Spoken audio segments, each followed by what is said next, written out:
Let's talk about the rest of sort of the resources here that Chicago does have, because they still have their own pick, which is 9th overall. They only have 2 other picks, though, beyond that in the NFL draft, which is a little interesting, right? They have the 75th overall pick in the 3rd round. They have the 122nd overall pick in the 4th round, and that's it. They don't have a 5th. They don't have a 6th. They don't have a 7th. Like, they're actually pretty light on draft picks. So at 9th overall, Derrik, I think the world is a little bit their oyster there. They're definitely, I think, a trade down candidate, because you'd imagine that they'd like to get some more draft picks here. But at the same time, man, we know that offensive linemen, we know that wide receivers could still be kind of hovering around that area. And that is like, they could, I don't think they need to take another tackle necessarily, but you never know. I mean, they could take one at bench practice, Braxton Jones, move him around. Probably wouldn't what I would do, but it's you can't rule it out. You know that they need another edge rusher, that's for sure. So I don't know, man. What do you think about this 9th overall pick? Because I think, like I said, the world seemed to be a little bit like at their fingertips there. I think it depends on if they want to win now or 2 or 3 years from now. I think if they want to win now, you take, I don't know, Dallas Turner, Jared Verse, one of the pass rushers, and like get somebody opposite Montez Sweat. That's going to beef you up. And I think that's probably like the easiest place on their defense to slot in a new starter. And it just makes sense with kind of just the way that this draft falls. I think if you just want to make a good situation for the offense and make things great for Caleb, which should be, to me, the goal if you're drafting a guy 1st overall like this, I think you draft just whatever receiver is left. I don't care if it's Neighbors, O'Dunes. Maybe if you have to dip into the next tier and go all the way to Brian Thomas at 9, maybe that's a little bit sticky. But if either of Neighbors or O'Dunes is there, ideally O'Dunes, I would really, really, absolutely love him in this offense. I think he would be a perfect skill set alongside the other 2. I think that would be really, really cool. That would probably be my spot. It's like, I'm thinking probably receiver, pass rusher would be fine, and then maybe look to trade out. And like you said, maybe you go down to 19 and maybe you take one of the guards, or Graham Barton, he can kick in at center, or Jackson Powers Johnson, something like that. You know what I mean? Totally. I think if they drafted a receiver, that player would kind of be sort of like on the Jackson Smith and Jigba sort of, you're kind of banged in your rookie season, right? In terms of getting targets, because like you're not going to out target DJ Moore and you're probably not going to out target Keenan Allen, but Keenan Allen is 32 years old. He is only on a 1 year, like he's only got 1 year left on his deal. They've talked about extending him. Maybe that's what they do, but they're still really light on that 3rd receiver position. And one thing that I thought was different with Shane Waldron last year than we saw previously was they ran a lot of just like ISO routes. Like, just go down there and like win on these routes, and they're not necessarily going to always work off each other. I don't know if that's the coaching that we've talked about recently on the pod with Nate Tice on Mock Draft Monday. Like, the wide receiver coaching there maybe wasn't great. That could be a part of it. The spacing didn't always make sense. But if you're going to do that in Chicago and you have like, oh my God, yeah, like a Roma Dunze at your X receiver position, DJ Moore in your off ball sort of flanker, and then Keenan Allen in your slot, you can do that. You can do that with one of these receivers. It's just like that guy from a production standpoint is going to be a little bit capped if that's the pick. Yeah. And like I said, if I was Chicago, I wouldn't care about that. Right. Like, my rookie receiver only had 600 yards. Who cares? We're playing for Caleb to be Mahomes in 3 years. That's what we're playing for.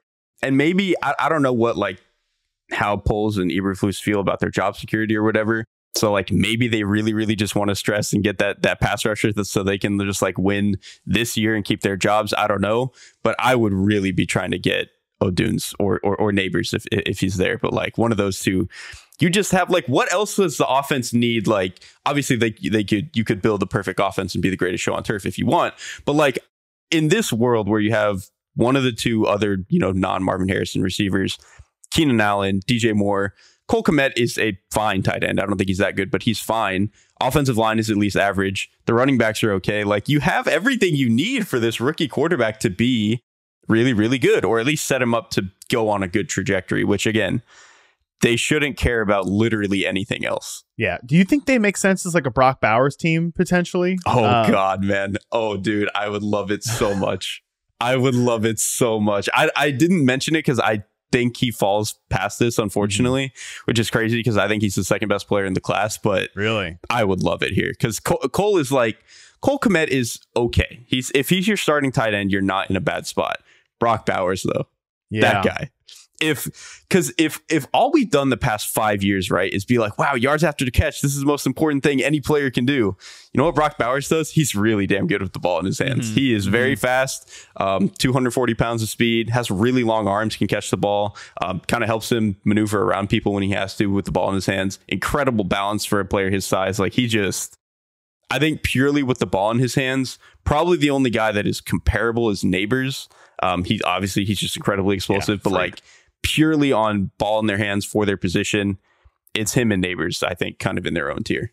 And that's interesting because we get caught up on the TE designation of the player in terms of like where they're valuable, and certainly like contracts, right? Like people get, he's going to be immediately paid like as this much highest tight end if he's drafted in the top 10. And I get that, but it's a little bit different than the same pushback that maybe myself and other people gave with the Kyle Pitts thing, a few years ago. Like, yeah, he's a TE, but he could do X receiver stuff if you asked him to do it.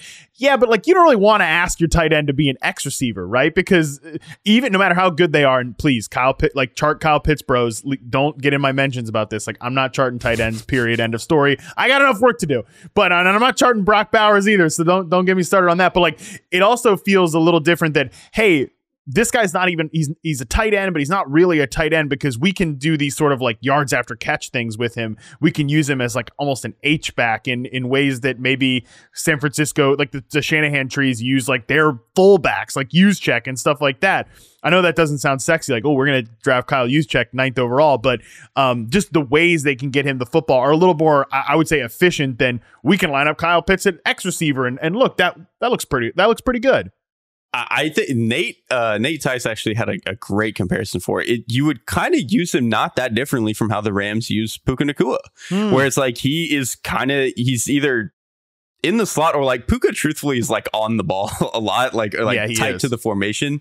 So you can use him almost as this like half tight end where he's running a lot of like crossers. He's running a lot of, deep over routes. He's running a lot of stuff over the middle of the field where he's just looking for space. Someone's going to get him the ball and he's just going to run like hell with it. I think if you use him a lot like Puka, like Nate said, that's probably your best case scenario. I think some people, are trying to get him. Like you said, it's not like the Kyle Pitts thing where it's like he's not going to go line up at X receiver, which is like such a wonky dynamic, when you have a guy who theoretically should be on the ball as your Y, and it's like, oh, we're going to go line him up at X.